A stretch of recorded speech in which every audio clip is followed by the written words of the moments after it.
இன்று நான் உங்களுக்கு சொல்வது மன்னன் விக்ரமாதித்யனும் வேதாளமும் பற்றிய மற்றொரு அதிசயமான கதை.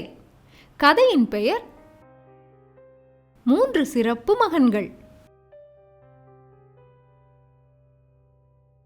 வெகு காலத்திற்கு முன்பு ஒரு அமைதியான கிராமத்தில் விஷ்ணுசுவாமின் என்ற பணக்கார பிராமணர் வசித்து வந்தார். அவர் ஒரு கற்றறிந்த மற்றும் மரியாதைக்குரிய மனிதராக இருந்தார். ஒரு நாள் அவர் ஒரு பெரிய புனித தியாகத்தை செய்ய முடிவு செய்தார். பல புனித பொருட்கள் தேவைப்படும் ஒரு சடங்கு. ஆனால் அந்த புனித தியாகத்திற்கு தேவையான ஒன்று காணவில்லை. அது ஒரு ஆமை. எனவே அவர் தனது 3 மகன்களையும் அழைத்து, என் அன்பான மகனே, யாகத்திற்காக எனக்கு ஒரு ஆமை நீங்கள் போய் ஒன்று கொண்டு வாருங்கள் என்றார்.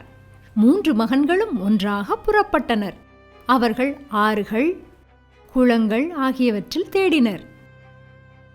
இறுதியாக அவர்கள் ஒரு நிழல் மரத்தின் கீழ் ஒரு ஆமையை கண்டுபிடித்தனர். ஆனால் அடடா, ஒவ்வொருவரும் அதை தொட மறுத்தனர்.